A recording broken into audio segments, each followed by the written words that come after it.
Oh, hey there, it's Laurie Lynnsee, and I posted today and I got a little hot under the collar about what's going on with the farmers and yam tits and all that stuff. And I thought, well, I didn't think. After I posted it, Spirit had a long conversation with me saying, that was a bit harsh, Laurie, that was a bit harsh, and people might not understand where you're coming from, so maybe it would be appropriate to talk more about it. So both sides of my family, my mom's side and her patriarchal side, so the male, her dad going back, and my dad's side and his dad going back. So I'll start with my dad's side. My dad's side, Welsh, came over and had a pit stop in Ireland and was there. I'm not sure how many generations, but they eventually left Ireland because of the potato famine and settled here in Minnesota. Same with my grandpa's, or my other grandpa, my mom's dad. His family also came over from Ireland sometime after the potato famine. So, and they're Irish. So I'm English, Irish, and Welsh. My grandmother on my mother's side, I swear she's 100% English, and that's where I get my kind of Anglophiled view of the world. And how I'm into the royals. But so farmers, and I want to talk a little bit about my dad's side of the family. They homesteaded here in Minnesota and were given a plot of land to farm, you know. And this was back in the 1860s, 1870s. And my dad's ancestor actually, if you go to the church that my dad was raised in, there's a beautiful stained glass window in honor of this ancestor. So they were gifted land. Many families were gifted land. Look up the Homestead Act.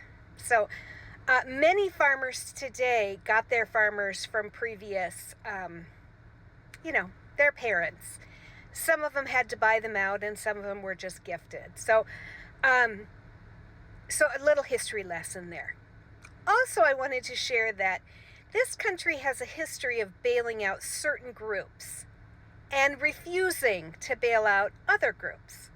So farmers get bailed out all the time. And yeah, it's going to be tough because they voted for this, idiot who is now totally going against, what they thought he was going to do, right? But banks have gotten bailed out. Us taxpayers, we've given a lot to banks. Now, banks have been screwing us for years, right? But they get bailed out. Remember when car dealerships were not dealerships, but car companies were being bailed out? Yeah. So there's certain groups of people, businesses, that get bailed out. But then there's people like me. I was a teacher, right? A service occupation.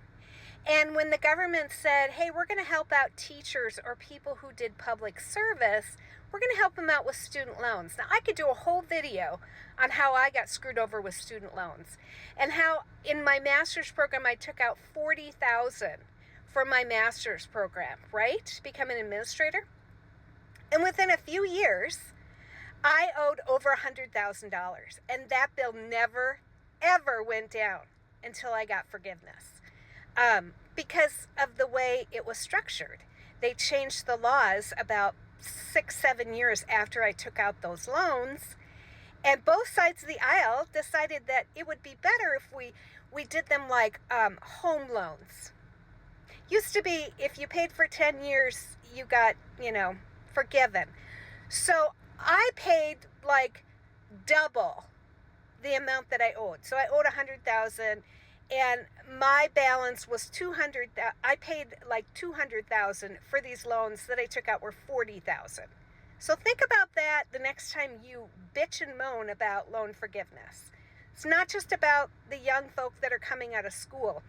It's about us oldies that are retired, that got screwed in the 2000s. Okay, where am I going with this?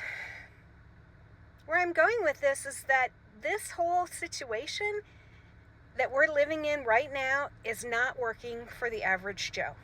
It's not working for us. And now farmers are feeling it's not going to work for you.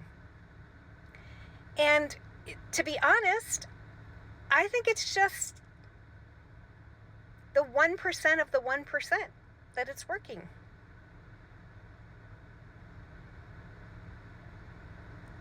And that has to change. We have to have a tower moment in this country to stop. Sorry, I'm a little shaky. Because I'm upset. I'm upset about the cruelty. I'm upset about a lot of things that are going on and the unfairness.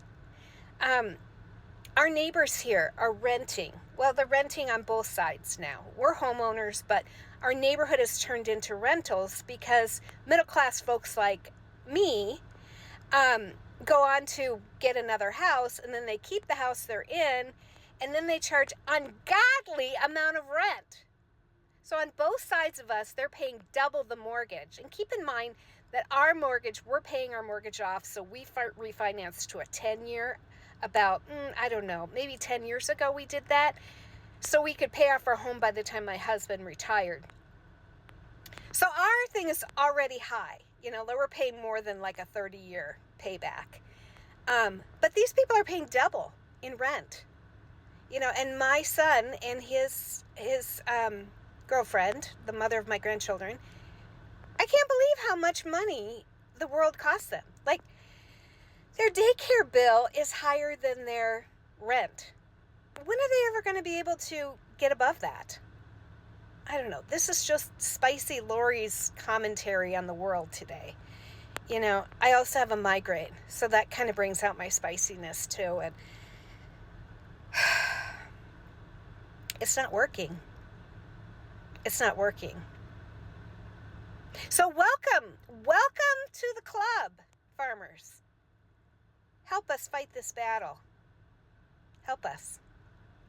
Because they were part of the Red Hats, and I have a feeling that they are leaving the Red Hats and thinking, okay, those woke people, they have a better idea of how things should be done. Hopefully. So, love and light. Sorry, I'm getting the burps. That means that Spirit's talking to me. Excuse me, there it goes again. Love and light.